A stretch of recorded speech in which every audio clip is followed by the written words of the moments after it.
Estamos mais uma vez nesse estúdio lindo, maravilhoso, com essa equipe maravilhosa que vocês no momento não conseguem ver, mas depois eu vou postar a foto deles também. E hoje o nosso convidado mais que especial é o professor Leandro Vieira. Ele é advogado, faixa preta em jiu-jitsu e neuroeducador. E ele tem um carinho muito especial pelas pessoas que têm o autismo. Hoje o professor Leandro vai trazer muitas novidades para a gente sobre a atualidade dessa, digamos... Deste transtorno. É isso aí. Seja muito bem-vindo, professor Leandro, e obrigado pelo aceite do convite. Obrigado, Raquel, pela oportunidade. Boa noite a todos que estão nos assistindo. Prazer estar aqui falando de um tema que venho me dedicando aí ao longo de 4 anos, desde que eu recebi minha faixa preta. E não digo que eu estou fazendo transição de carreira, que eu continuo advogado, mas eu venho de uma família de professores. Então, eu também fui professor universitário no curso de Direito, da FURB e da Unicef. Mas hoje eu estou atuando como professor particular para pais e filhos de famílias atípicas na modalidade que eu escolhi como meu esporte, que é o jiu-jitsu. Então, é um prazer poder estar aqui, falar para vocês um pouquinho dessa história, dessa caminhada e poder auxiliar aí quem está nos ouvindo, que certamente tem dúvidas. É um tema que o diagnóstico de autismo cresceu na última década 500%. Então, nós não estamos falando de um número pequeno. Em 2023, o CDC americano concluiu que 1 a cada 36 crianças está dentro do espectro autista. E ano passado, 2024, a Universidade de Passo Fundo, no Rio Grande do Sul, fez uma pesquisa bem grande, foi divulgada no final do ano, acho que em dezembro, e concluiu que no Brasil, 1 a cada 30 crianças está dentro do espectro. Então, é uma situação alarmante, o aumento do índice de diagnósticos, preocupante em termos de política pública e preocupante também na questão da saúde da família, porque você não vê que só o autista sofre, mas a família toda precisa de amparo. Então, muito bom estar aqui e poder falar sobre isso. Nós é que agradecemos, até porque é muito provável que se essa taxa, esse índice, ele é tão alto, uma criança, de cada 30 crianças, uma provavelmente tem o autismo, então é bem provável que uma criança próxima a nós... Ou na família, ou próximo, ou na sala do seu filho, com certeza. Você tem filho, Raquel? Tenho um filho de 14 anos. Então, talvez já teve ou tem esse ano, tenha uma pessoa dentro do espectro autista. Por que chama espectro? Primeiro eu quero falar sobre o nome autismo. Certo. Por que recebe esse nome? Eu não sou médico, mas como professor de educação física, e eu tenho licenciatura em educação física, então eu lido com a educação básica, eu posso falar sobre o tema.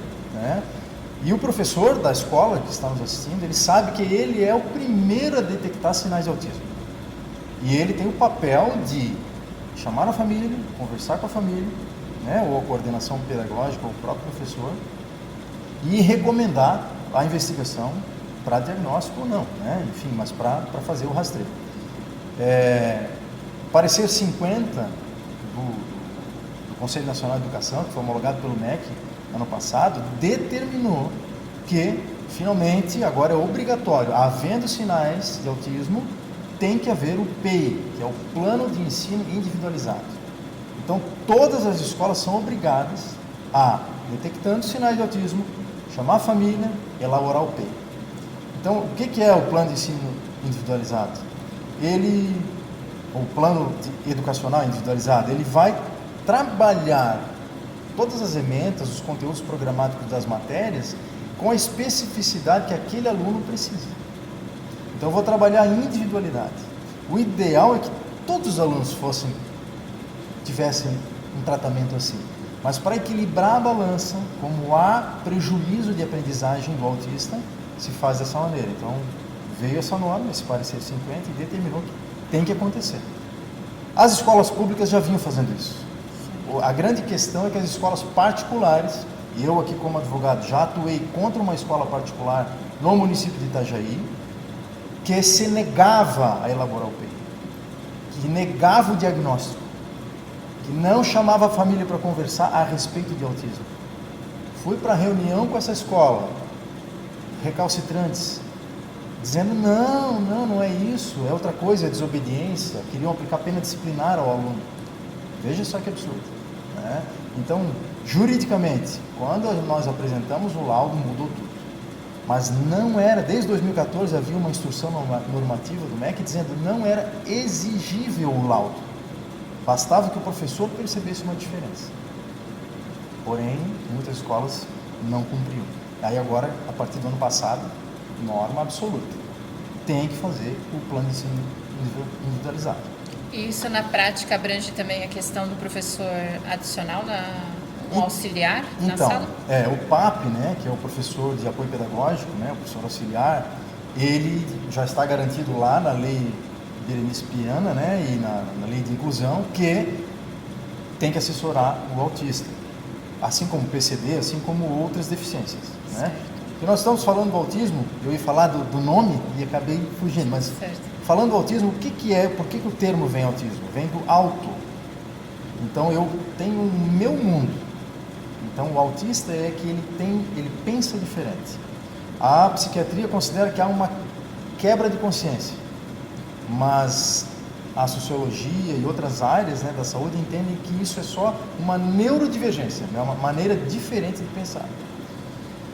E é claro que aí nesse contexto a gente precisa falar do quê? Falando já do professor auxiliar. Quem precisa do professor auxiliar? Existem níveis de autismo. Então você pode, por exemplo, vamos falar aqui do recém-empossado presidente dos Estados Unidos, que chamou o Elon Musk para participar, né, do governo. Elon Musk falou publicamente que tem o diagnóstico de autismo tardio. Então todos os autistas são gênios. Não, isso é um mito. Depois nós vamos falar sobre outros mitos, mas o principal é esse. Autismo é sofrimento. Autismo não é, oba, eu tenho um laudo, vou ganhar isenções, vou poder ir no cinema de graça, vou poder entrar no Beto Carreiro de graça. Não é isso. Se nós tratarmos dessa forma, vamos tratar de uma maneira leviana o autismo. O autismo, ele tem, como é espectro, é como se fosse assim, né, num círculo ou num arco-íris, eu posso gravitar entre vários sintomas. Isso pode ser mais grave, menos grave. Antigamente se chamava de Asperger, hoje não se fala mais isso. É o nível 1 de autismo, quando eu tenho necessidade de algum apoio. Nível 2, eu tenho um apoio significativo, né? E nível 3 eu preciso de muito apoio. Apoio é esse professor auxiliar ou alguém da família. Então, dentro da escola, a escola baseada, lastreada no laudo médico, vai poder identificar quem realmente precisa do professor auxiliar. Todo nível 3 precisa? Sim. Nível 2 também. E não dá para dividir professor. Parece que tem uma proposta aí do governo agora para economizar dinheiro e pegar um professor auxiliar para 2 ou 3 autistas com condição de nível 2 ou 3. É impossível. É impossível. Porque quando um autista de nível 2 ou 3 ele tem um comportamento disruptivo, às vezes há necessidade, inclusive, de fazer contenção. Então, às vezes até medicamentosa. Como que um professor vai dar conta? De um é difícil. Imagina demais, né? O de nível 1 é mais tranquilo, mas ele sofre internamente. É tranquilo para os que estão à sua volta do nível 1, que ele não depende tanto. Mas internamente ele sofre. O autista nível 1, por exemplo, ele tem dificuldade de ir ao shopping. Por quê? Essa luz que tem aqui, insuportável para o autista nível 1. Som, cheiros, comportamento de pessoas. Por exemplo, uma praça de alimentação para um autista nível 1 é um filme de terror. Né? Por quê? Todo mundo comendo, fazendo barulho, falando, o tratamento acústico do ambiente é terrível, péssimo. Né? Então, assim, comece a observar. Tem pessoas do seu meio social que evitam ir para determinados ambientes. Se fosse investigar lá na infância, talvez você já teria neuromarcadores identificando o autismo. Mas passou, cresceu e o autismo no adulto ele é invisível. Mas pode ser autismo.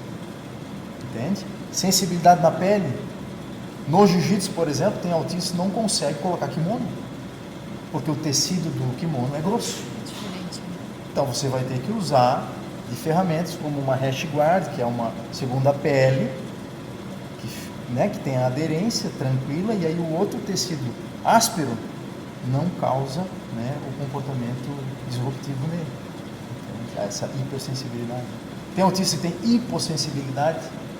Aí se você liberar ele para fazer uma aula normal de jiu-jitsu, por exemplo, vai fazer uma pegada, talvez ele não vai reagir, mas vai ficar roxo.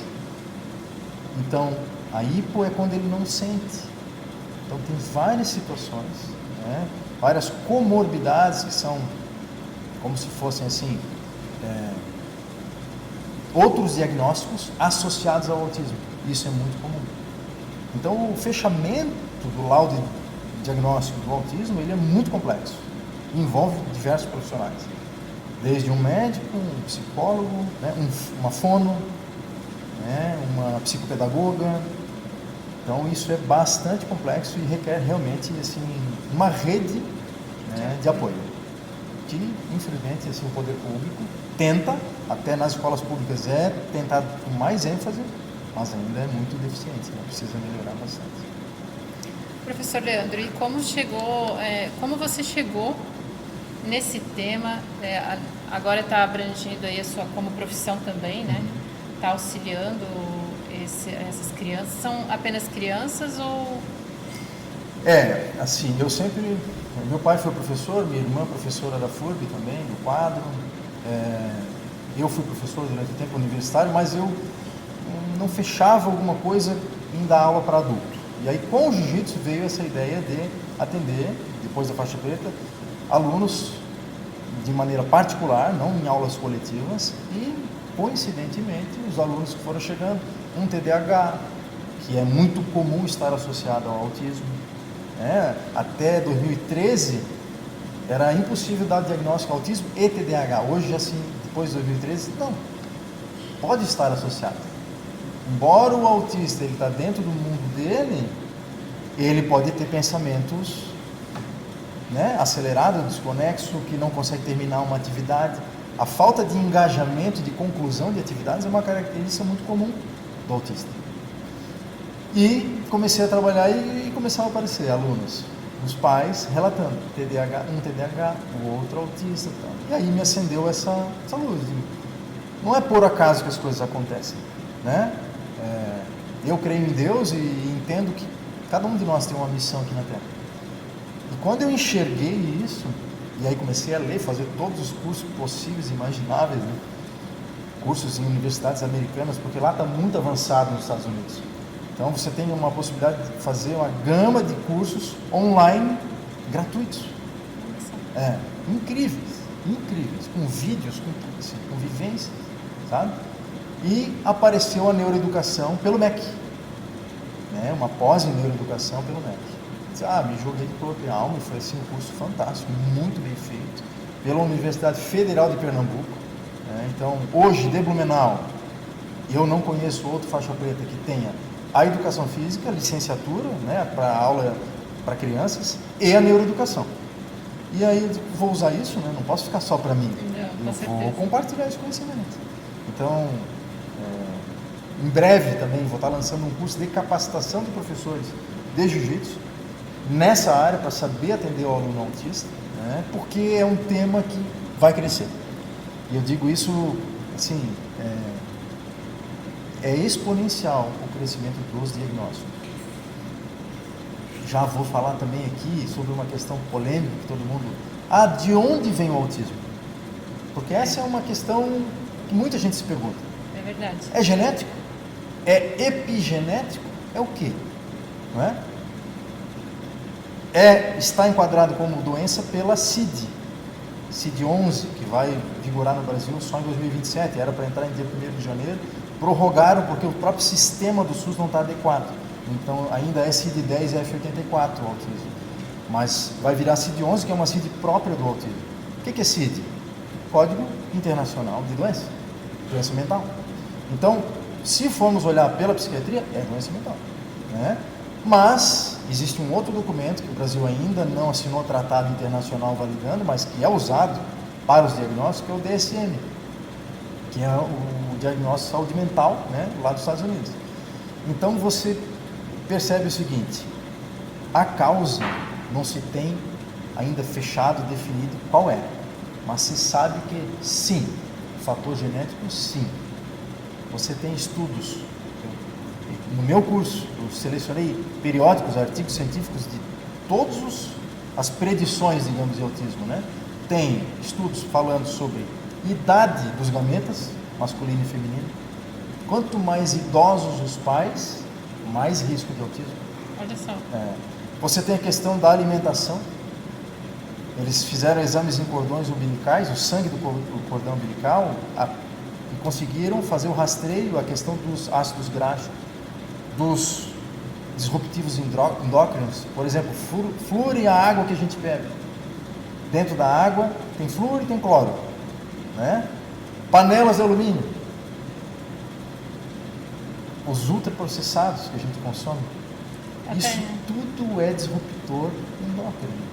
Até pra gente, mulher, que faz os tratamentos estéticos e injeta sempre alguma coisa, ou botox, ou algo nesse sentido, progressiva no cabelo, isso também pode... Pode, né? A questão da privação do sono. Tem estudos que levantaram os dados dos pais de autistas, e aí eles ficam investigando durante muito tempo. Então eu não vou lá pegar no final da cadeia, achei um diagnosticado de autismo, vou perguntar para os pais. Não, eles vão pegar e vão fazer a histórico pregresso, a anamnese pregressa da vida dos pais. Então, privação de sono. Tem estudo que fala até do vírus congênito da herpes. Presente, muito presente, sempre quando tem diagnóstico de autismo. Sabe? Problemas no sistema imunológico. Hoje fala sistema imune, né?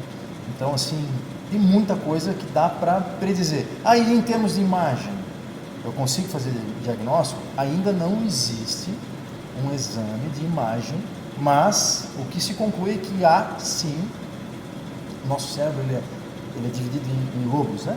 Lobos que é por causa vem do latim, que eu não me lembro a expressão, mas é por causa das divisões, ele tem realmente divisões físicas, né? Sulcos maiores onde divide, e o lobo temporal, que são dos dois lados do cérebro, do autista, nos exames de imagem tem alteração de tamanho.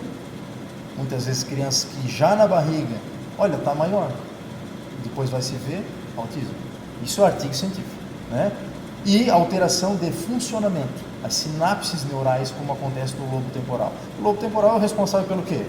Pela fala, pela comunicação, pela memória, que é exatamente as áreas onde o autista tem prejuízo. Então, hoje ainda a ciência tem muito medo de dizer, é possível predizer, mas diversos artigos já nos dão pistas de como chegar a esse ponto, sabe? No pré-natal, a questão do acompanhamento para que a gestação vá até o final.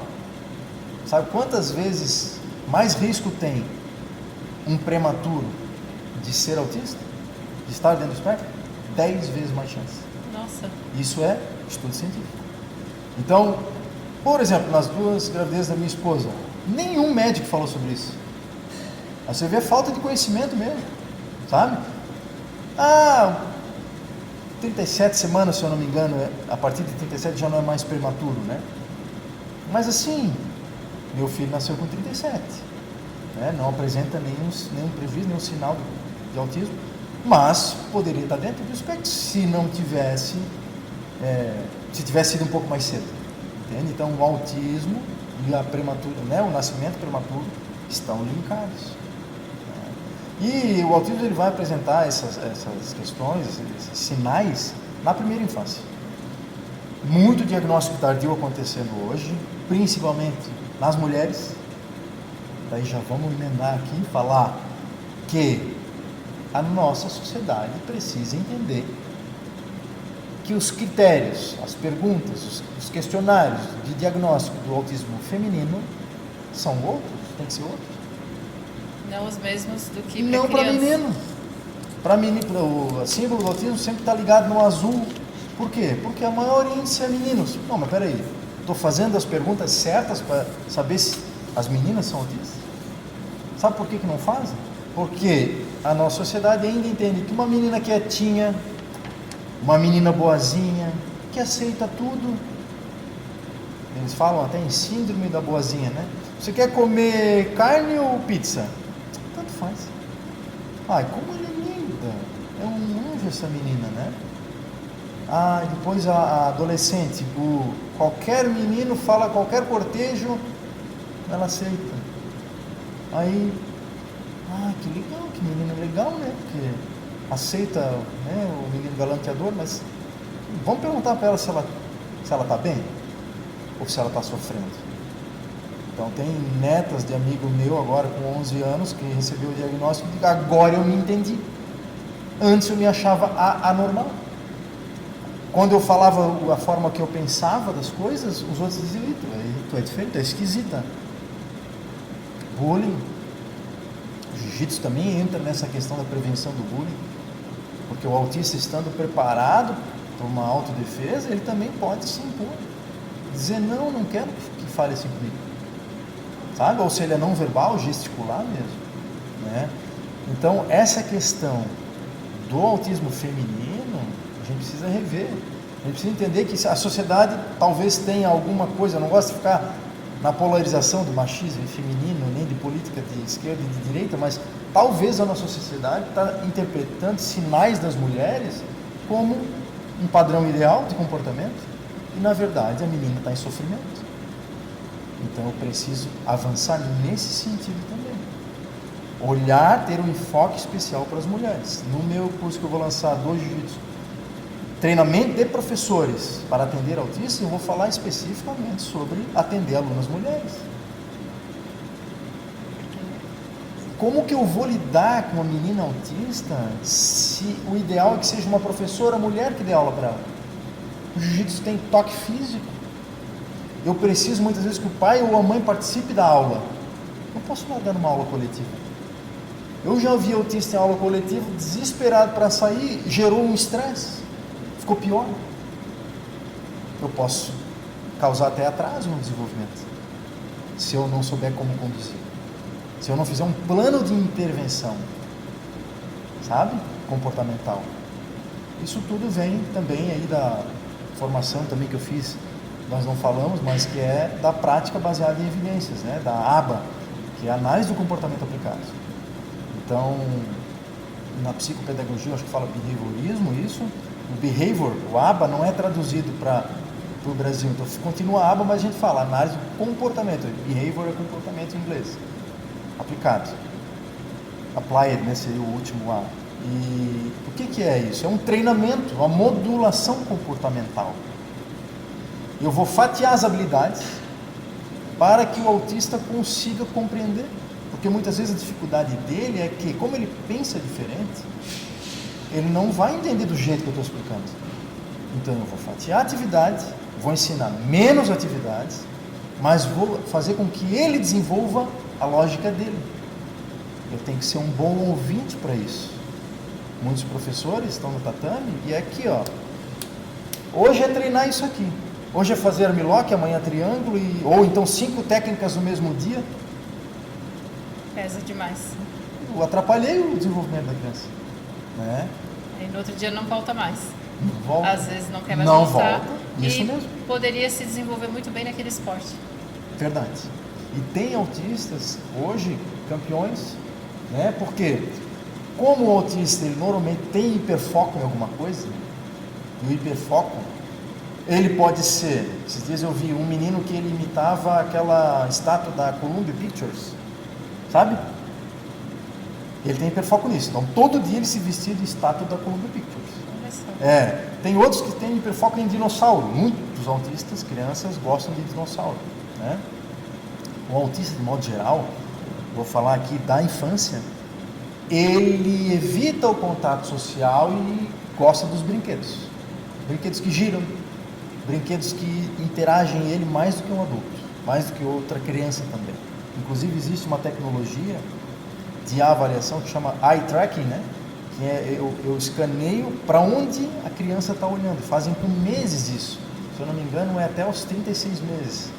Dos 16 ou 18 até os 36. E existe já um aparelho, já tipo um computador, um laptop já autorizado pela FDA americana, né? Não veio para o Brasil essa tecnologia ainda. Mas faz o rastreio ocular para ver se, acho que em 15 minutos, para onde a pupila virou, para onde ele interagiu mais, se foram em pessoas ou se foram em objetos. Olha só. Então, bebê, neném. E já se acende um alerta ali que é um provável... não é diagnóstico, é rastreio. É rastreio. Então, eu dou sinais de que alguma coisa eu preciso ficar atento. Então, eu tenho lá os neuromarcadores, né, que é desde motores, 3 meses sustenta pescoço, 6 meses senta, 9 meses engatinha, 1 ano fica de pé. Não atingiu essas metas, acende a luz, o alerta. Né? Tem médico pediatra que diz assim, cada criança tem seu tempo. Não, não é seu tempo. Existe um padrão de desenvolvimento típico. Por isso que se fala típico ou atípico. Então, se eu não atingir essas metas, eu preciso observar mais de perto. De fala, quantidade de palavras a cada tantos meses. Né? Se a criança não articula a quantidade de palavras nos neuromarcadores determinados ali, também aí tem que consultar uma fono, né? Um neuropediatra para fazer as avaliações. Quanto mais precoce, mais cedo eu fizer a intervenção, mais qualidade de vida eu vou entregar para o autista.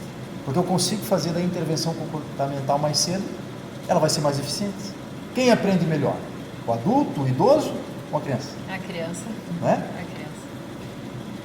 Que sensacional. E até porque se a criança, o indivíduo, está nesse mundo muito interno e não faz essa socialização, pode também depois despender ou migrar para uma possível depressão também, né? Porque ele não consegue se expressar. Muito comuns, sabe? Então existe o que a gente chama de alexitimia, que é, ele não demonstra empatia, não demonstra emoção. Ele sente tudo, só que ele não sabe fazer a comunicação. Ele não consegue espelhar isso. Um dos exercícios que se faz de rastreio também é, a criança ela consegue fazer brincadeiras de imitação? Se ela não consegue fazer brincadeiras de imitação, muito provavelmente, se eu fizer uma investigação a fundo, autismo. Porque a imitação é normal. Você vê assim, toda criança, né, meus filhos, assistiam um filme, ele virava o personagem. Então, o Joaquim mesmo, ele tinha fantasia de todos os heróis, porque ele queria ser aquele. Isso é altamente positivo. A criança que não faz isso, ela não consegue imitar, ela cria as próprias brincadeiras. Opa, sendo alerta. Eu queria... Então, os brasileiros são fantásticos nessa área do autismo. Nós temos lá nos Estados Unidos, né? Eu até anotei aqui para não errar, Alison Muotre, que é um neurocientista da Universidade de San Diego, na Califórnia, e o professor psicólogo Amy Klein, que é da Marcus Autism Center de Atlanta, na Geórgia, que são duas feras assim, com estudos. Né? Esse Amy Klein, inclusive, foi o que desenvolveu, ele, a equipe dele toda, essa questão do eye tracking para diagnóstico precoce. Né? Não diagnóstico, rastreio precoce. E o neurocientista aqui, o Alison Muotre, é um outro fantástico também, com laboratórios lá, né? A questão dos exames. Ele também, se eu não me engano, fez essa análise do cordão, do sangue do cordão umbilical, enfim.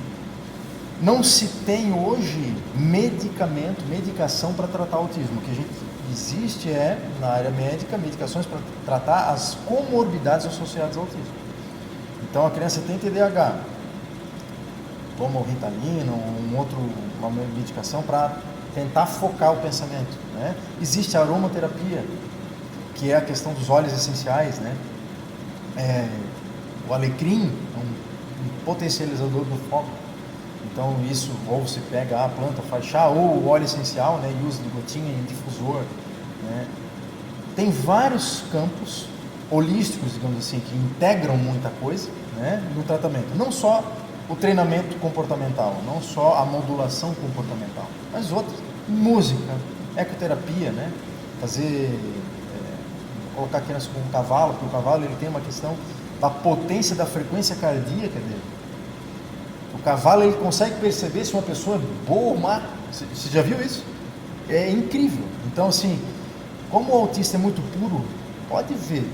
Se vai se relacionar com alguém, seja nível 1 ao 3, vai ser um relacionamento sincero. Vai ser um amor sincero, uma demonstração de afeto sincero. Às vezes não quer toque, mas ele te ama. E ele mostra isso sem máscaras, que os típicos muitas vezes usam, né? Então, eu tenho um amigo que é autista, família, filhos autistas, é um amigo que eu posso confiar. Se eu precisar dele de madrugada, vai me ajudar. Eu sei quem é, né? E talvez o típico não, vai agir só por interesse, né? O conceito de neurodiversidade, ele apareceu, esse nome neurodiversidade está muito na moda, né? Ele apareceu em 98 com a Judy Singer, que é uma socióloga autista australiana, na tese de doutorado dela. E aí ele entrou nas legislações de cada país, né? No Brasil, aqui a lei Berenice Piana, que é uma senhora do Paraná. O Paraná é muito mais avançado que Santa Catarina na questão do tratamento do autismo, tá? Existe assim, até convênio. Eu fiz um curso pela Florida Tech, que é uma universidade americana, gratuito, através do governo do estado do Paraná. Então o investimento lá é gigante. A Berenice Piana, ela é do Paraná, né? Acho que é do município de Dois Vizinhos, e o filho caçula dela era autista. Então houve um movimento, sempre um movimento social primeiro, para depois vir uma lei, né? A lei é de 2012, a lei da política nacional, né, do autismo. Depois veio também a lei da inclusão, né, o Estatuto da Pessoa com Deficiência. Ah, mas não é uma deficiência. Não, não é física, mas eu tenho um transtorno de neurodesenvolvimento onde eu tenho prejuízos. Então, ou eu tenho prejuízo na comunicação, na linguagem, na fala, pode ser funcional ou não, pode ser não verbal. Ou eu tenho prejuízo na interação social, isso vai me dificultar de arrumar um emprego, né, de conseguir uma vaga em alguma atividade coletiva, né? Ou eu posso ter prejuízos, por exemplo, de aprendizado sozinho. Ou eu posso ter prejuízo de relacionamento ambiental, as pessoas acharem ele é diferente, eu vou excluir. Então o autismo, lembrando, reforçando isso, né? A gente fala muito da palavra de reforçar, de reforçadores no autismo. Reforçar um comportamento positivo e ignorar programado de um comportamento que é só para chamar atenção, né? Reforçando o autismo traz sofrimento, traz prejuízo, né? Daí entra a questão dos mitos. Não é vantagem. Não posso caçar um laudo para ter vantagem fiscal, por exemplo, porque a gente sabe, tem isenção de IPVA, de INPI, tem projeto de lei para isenção de imposto de renda, né? Tem os acessos gratuitos à cultura, mas isso é só para equilibrar a balança, para compensar um prejuízo. E essas crianças que são bem mais agitadas e agressivas também, esse seria o nível 3? Então, o nível 3 tem a ver com a autonomia que ela tem para fazer as atividades diárias, ou não. Se ela precisa de suporte ou não. Tem autista nível 3 que você precisa ficar 100% do dia atento a ele, cuidando dele. Tanto num comportamento, pode haver um comportamento autolesivo, né? E o jiu-jitsu pode ajudar nisso, porque o jiu-jitsu vem como uma terapia funcional de mostrar para ele o teu corpo não é para ser agredido, é para ser protegido. E aí entra uma outra questão. Muito autista é vítima de abuso. Muito. Por quê? Porque é o tímido, é o quietinho, né? Ou de abuso físico, de agressão física. A gente tem vídeos aí na internet circulando de a professora não entende o que é e contém de maneira agressiva, bate, sabe? Absurdo. O próprio professor. Professores, tá? Direto a gente vê denúncias aí, né? Então, assim, o que falta? Falta capacitação desse professor. Falta nós fazermos debates públicos como esse aqui, ampliar esse debate aqui, para eu conseguir identificar. Eu te relatei antes, né? Até 1980, o autista ele entrava no manicômio, ele era abandonado em instituições manicomiais. Então, por quê? Porque o autista pode ou não ter deficiência intelectual. Tinha deficiência intelectual, empurrava, família abandonava em manicômio. Tinha autistas que nunca mais viram seus pais. Isso é muito triste, sabe? É uma realidade próxima da gente aqui. A gente não está falando de tantos anos Não atrás. estamos falando de muitas décadas, né? E se em 1980, com a visita do Basaglia aqui no Brasil, que foi um italiano que começou esse movimento em 78 na Itália, né? E veio e começou a agitar isso aqui no Brasil, em plena ditadura militar, só em 2003 é que nós tivemos uma lei determinando o fechamento dos manicômios. Então faz 20 anos só. E a gente sabe que em alguns lugares ainda existe internação forçada, tratamento manicomial, e se for investigar a fundo, é só autista, sabe? É muito triste isso, é uma realidade que a gente precisa enfrentar, né? Eu queria falar sobre a rede terapêutica e a importância do tripé dos profissionais da área da saúde, da área da educação e da família. Por quê? Não adianta, e é isso eu quero abordar bastante, né, no meu curso e no projeto social que eu comentei contigo que a gente vai começar, né? Não adianta eu trazer o aluno para dentro do tatame ou lá na sala de aula, na educação básica, e trabalhar bem a questão da individualização, de como explicar para ele as coisas, se eu não capacitar os pais. Porque os pais, muitas vezes, por falta de conhecimento, vão fazer o que eles sabem, o que eles acham que funciona. Por sua vez, também, os profissionais da educação e da saúde precisam ouvir os pais, porque os pais conhecem o filho. E eles é que vão dar a informação para eu fazer o planejamento. Então, eles vão me dizer, olha, ele tem preferências por tal e tal coisa, por tais cores, por tais sons, por tais objetos, por tais cheiros. E eu preparo um ambiente inclusivo dessa maneira. Eu posso ter aqui, como nós temos aqui, um espaço em branco, e ali eu vou adequar para cada aluno. Claro que isso custa dinheiro, é claro que isso custa tempo e envolve mais profissionais, mas nós temos que entender que abandonar essas pessoas não é a solução.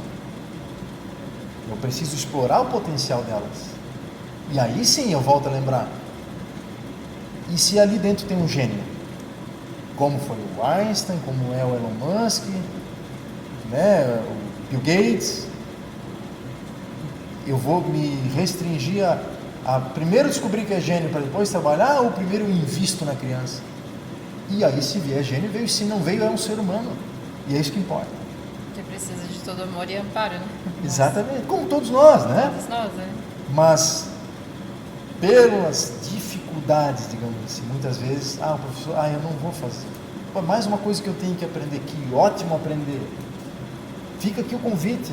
Me chamem lá no Jiu-Jitsu com propósito. Aqui, ó, eu vou dizer para vocês onde estão os cursos gratuitos, tanto da Florida Tech, quanto de outras universidades americanas, quanto do MEC. Me chamem.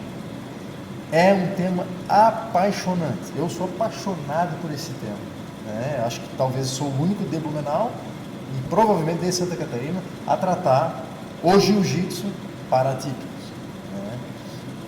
E aí a questão que eu queria também comentar com você aqui é que em 2020 saiu uma meta-análise, que a meta-análise é, digamos assim, o topo da pirâmide das pesquisas científicas, né? Falando sobre a importância da atividade física para o autismo. Então eu não posso só trabalhar comportamento se eu não mexer com o corpo dele, se eu não movimentar o corpo. Ora, a estereotipia, que são esses movimentos flapping de mãos, movimentos fixos, repetitivos que o autista tem, né? A ponta de pé, não é tudo corpo. As ecolalias, que são as falas repetitivas, isso tudo é usado pelo autista para se autorregular. Então, quando ele está numa situação de estresse ou incômoda, ele vai aumentar a estereotipia dele ou as ecolalias. Tudo é corpo. E aí entra a atividade física. Então, esse estudo de 2020, né, uma meta-análise, concluiu que a atividade física é essencial para o desenvolvimento autista. Inclusive, há um menino, na época que foi noticiado na imprensa, ele era faixa azul de jiu-jitsu. Ele regrediu do nível 2 para o 1. Ou seja, ele deixou de precisar de suporte, de apoio, através do jiu-jitsu. Inclusive, disputou campeonatos internacionais. Porque todo o esporte, né? Mas aqui a gente está focado no jiu-jitsu. Porque traz muita consciência corporal, traz a disciplina, a questão da consciência alimentar também. Perfeito. Cuidados com a rotina, inclusive do sono, que são aqueles rastreadores que se faz ajuda no diagnóstico, né? Isso. E aí, para o desempenho da atividade física, a gente precisa ter toda essa cadeia, esse ecossistema funcionando. A insônia se tocou num tema muito importante, assim. Bom, primeiro, todo mundo devia dormir cedo, né? Nós estamos num mundo, faço um apelo aqui, desliguem os celulares a partir das 9 da noite, desliguem telas a partir das 9 da noite. Nós deveríamos dormir às 9 da noite e acordar às 5 da manhã. Sabe aquela coisa do rural, dos nossos avós? Isso era o certo. Isso chama-se ciclo circadiano. Então, como professor de educação física, eu faço isso, implementei isso lá em casa. A Alexa dá a palavra final. 9 da noite, todo dia, está na hora de dormir. E acabou. Por quê? Porque se eu ficar ligado com alguma coisa luminosa, em especial essa luz azul, né, ou a luz branca, enfim, o meu cérebro vai achar que é dia, ele acha que é o sol isso. E vai me dar uma série de problemas na questão de produção hormonal. Ao invés de eu ter a melanina, serotonina, eu vou ter o quê? Vou ter o hormônio estressor, que é o cortisol. Quando eu não devia ter. Eu devia ter sono, alegria, outros hormônios. O cortisol tem que servir para mim numa situação de risco, de luta ou fuga. Né? Mas não, eu estou produzindo cortisol o tempo inteiro, estresse o tempo inteiro, vendo notícia ruim o tempo inteiro. Os nossos hábitos estão destruindo a nossa saúde. Não é só na comida, é no hábito também. Aquilo que a gente consome pelos olhos, pelo ouvir. Você pergunta para o adolescente que música que ele gosta, tirando lá em casa, né? Lá em casa eu ensinei direitinho, a minha filha ouve MPB, música clássica, né? Fico super feliz com isso. Mas se você perguntar para a maioria, vai dizer o quê? Eu gosto do batidão de funk, ou eu gosto da choradeira do sertanejo. Desculpe quem gosta de sertanejo, mas deprime, entende? E é muito comum o autista trazer isso como o quê? Não só depressão, não só alexithymia, né? Ele traz, existe um termo, eu não sou médico, né? Mas que é a distimia, é a doença do mau humor, eles chamam. Ele é grosso, mal-humorado. O autista ele já tem por natureza ser bem direto, né? A fala dele é pré-frontal, então ele vai falar aquilo que quer, não vai mascarar, não vai. Mas muitas vezes o que vai acontecer? Isso vai ter mais ênfase. E aí todo o comportamento familiar, se ele não estiver adequado, vai agravar a situação. E prejuízo para todos, não só para o autista, para a família do autista também. Agora eu fico pensando, eu sempre penso em mães solteiras, ou até pais também, que às vezes cuidam sozinhos dos seus filhos, né? O casamento se rompe.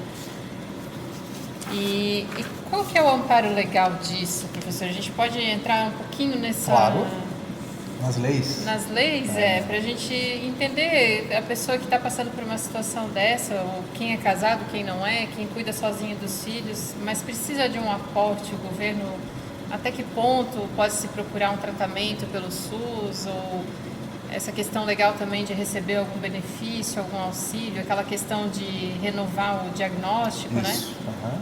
Então, o benefício de prestação continuada, né, o BPC LOAS, que é acho que se eu não me engano o benefício é R$600, ele é só porta de entrada. Então, além dos outros incentivos fiscais, né, que eu mencionei antes, a família pode pleitear isso, inclusive passagem aérea, se eu não me engano, o acompanhante do autista ele paga só 20% do valor, não tenho certeza se é isso, mas é algo nesse sentido. Tem aí um benefício também? Sempre tem algum benefício, então você pode me chamar depois lá no Instagram, é Jiu-Jitsu com Propósito, mas também tem o perfil do TEA.TDH Direitos, né? Então me chama, eu posso pensar essa informação depois, ou a gente coloca no YouTube na legenda ali desse podcast, né?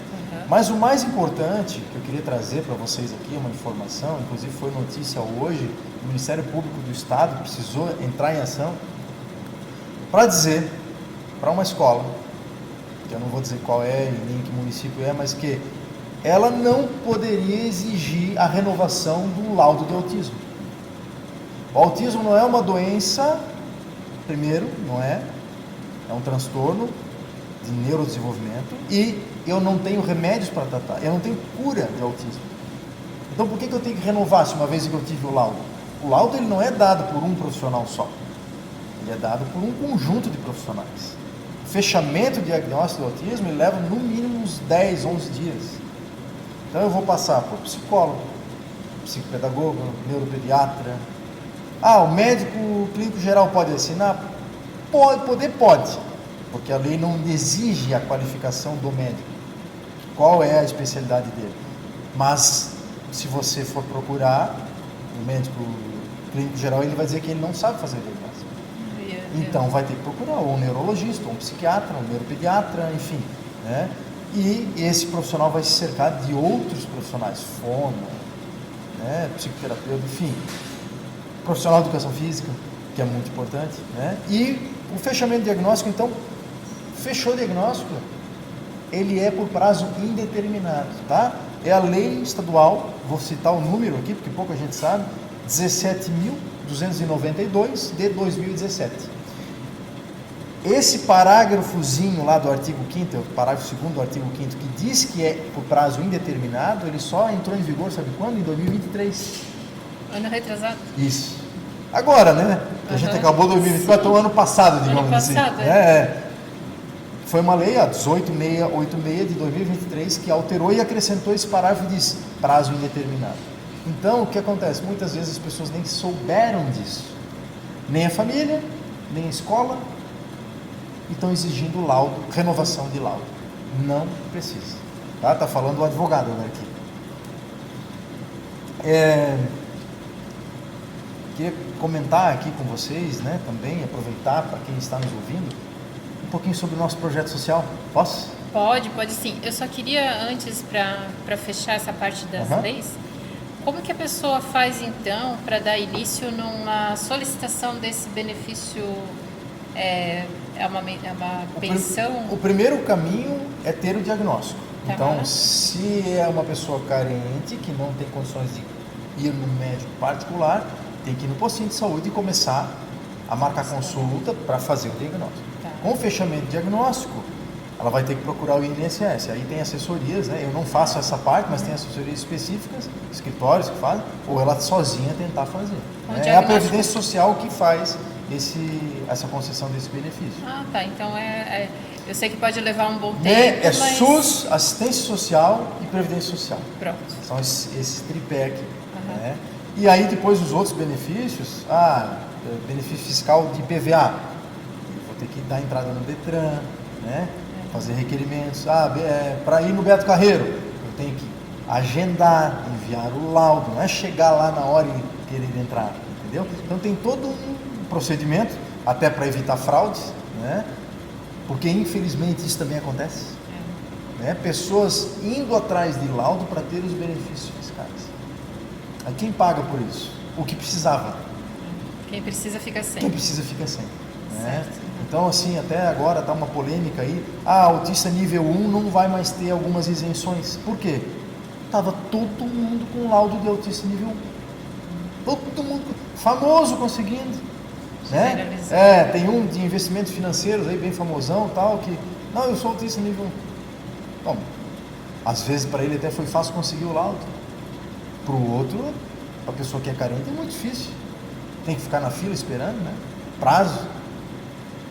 Então isso é realmente grave, né? Essa questão.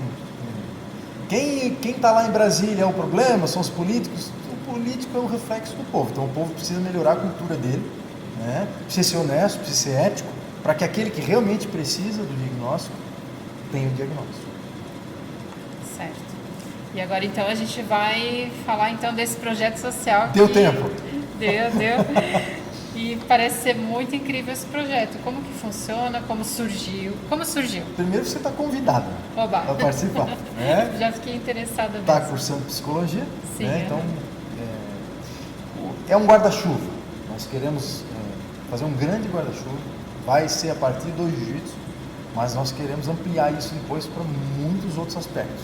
E quem sabe até fundar aí uma escola, um movimento cultural a respeito da inclusão do autista. Né? Então eu estou chamando faixa preta amigo meu, faixa preta que emprestou tatame, às vezes botar a mão no bolso é difícil para doar alguma coisa, mas peraí, tem tatame na tua casa que não está usando, fazer só brincadeira? Traz para cá. Então, vou falar o nome aqui de 2 amigos, né? Marcelo Brick, até ano passado era o vice-prefeito de Gaspar, o Gabriel Garbim, que é um professor de faixa preta, também dá aula particulares, né? Estou convidando aí outros profissionais de outras áreas, né? A Naime Maba, que é psicopedagoga, hoje esteve visitando o projeto. Estou tentando chamar a Ana Phillips, que é fonoaudióloga, a Letícia Scheidt, que é físio. Trazer o máximo de pessoas possíveis para que não fique pesado para ninguém trabalhar com esse projeto. Então, nós vamos poder atender famílias em vulnerabilidade social, econômica, né?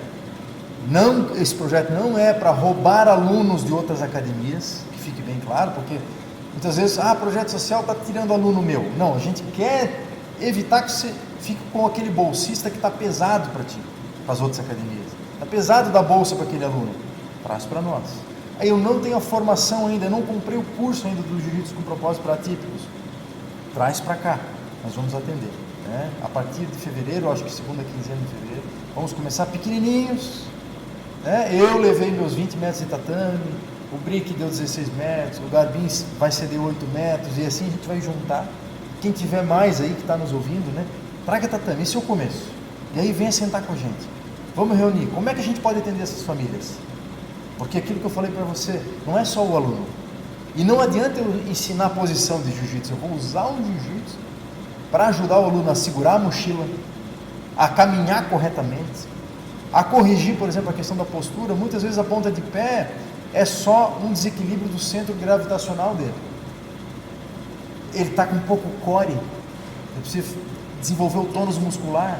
Então eu vou fazer isso através do jiu-jitsu, para trazer para a vida prática, para o dia a dia dele, qualidade de vida, para o aluno e para a sua família, porque é todo um conjunto.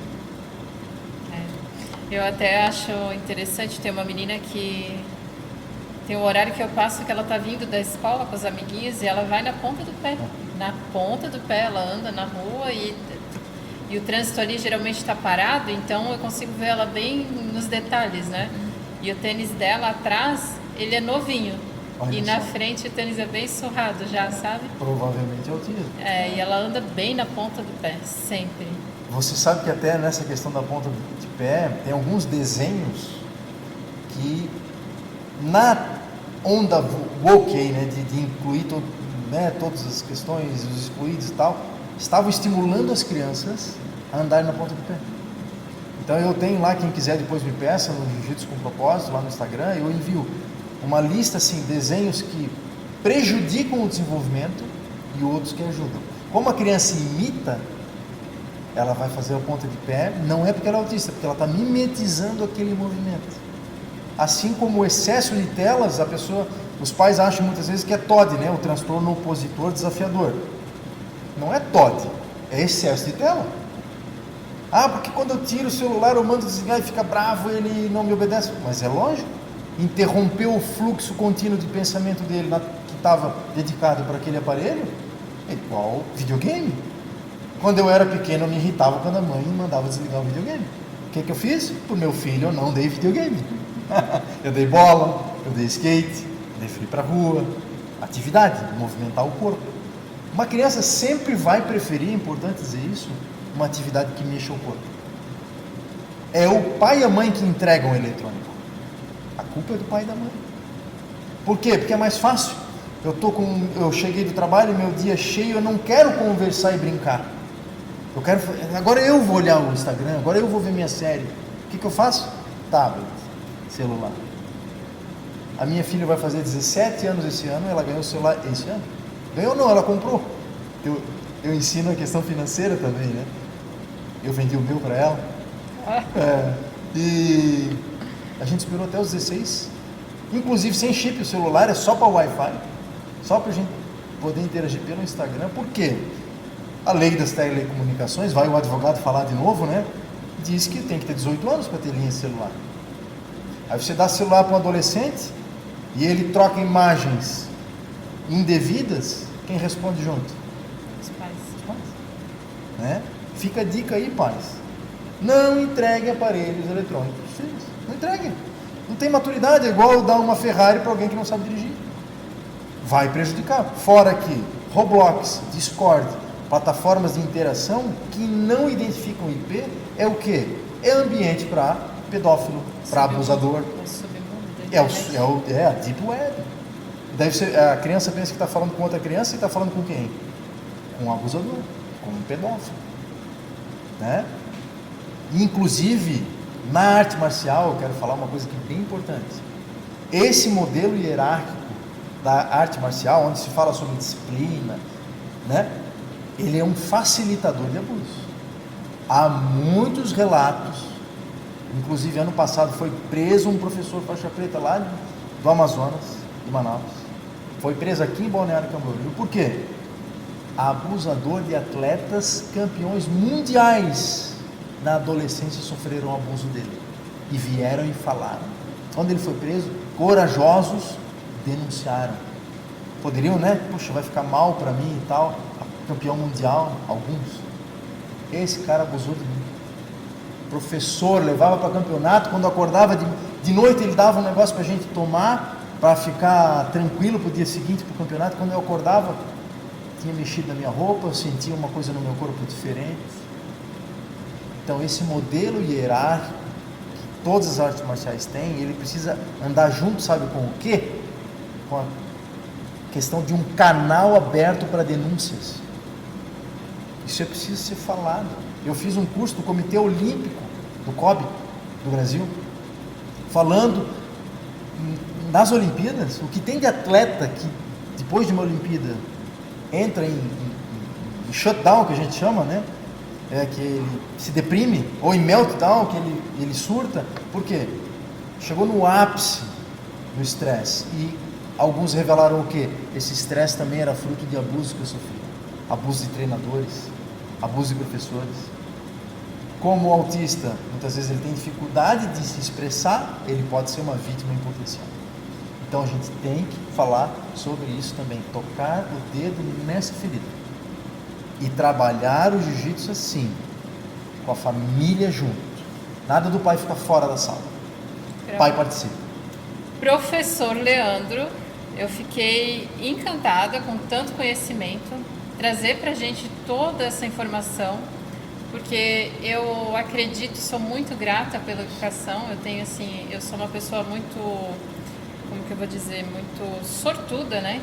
De estar agora continuando meus estudos, mas ter conversado com você e ver todo esse seu carinho por trazer esse conhecimento, essa consciência, e ainda por cima, professor de direito também, professor de jiu-jitsu e agora neuroeducador, trazendo tanta informação e clareza para nós pais, para nós seres humanos, para a gente melhorar a qualidade de vida das pessoas. Eu tenho muita alegria mesmo de estar aqui nesse momento contigo hoje e espero que a gente possa fazer daqui a um tempo um novo podcast, porque é sempre uma atualização de informações, né? Todo dia. E principalmente também para trazer as informações do projeto, que é um projeto muito lindo, que eu sei que vai dar muito certo, já deu certo, né? Agora é só realmente fazer o movimento. Então, gratidão por ter vindo até aqui hoje. Obrigado pela oportunidade, obrigado a você que assistiu. Beijo para minha família que está em casa e vamos voltar aqui. Tá certo. Então, pessoal, para quem precisar falar com o professor Leandro, quiser saber do projeto, do Jiu-Jitsu com propósito e também das leis, pegar informações com ele referente, para ele dar esse direcionamento, inclusive dos cursos gratuitos, isso, né, professor? Isso. Para os pais que precisam aí também fazer esse movimento de atualização para lidar melhor com seus familiares, Entre em contato, a gente vai deixar na descrição todos os canais de comunicação com o professor Leandro. Inclusive o local do projeto social eu vou divulgar, ainda não divulguei, vou divulgar lá no perfil. Sigam lá, Jiu-Jitsu com Propósito, no Instagram, tá bom? Parabéns, professor. Obrigada. Muito tá? obrigado. É isso aí.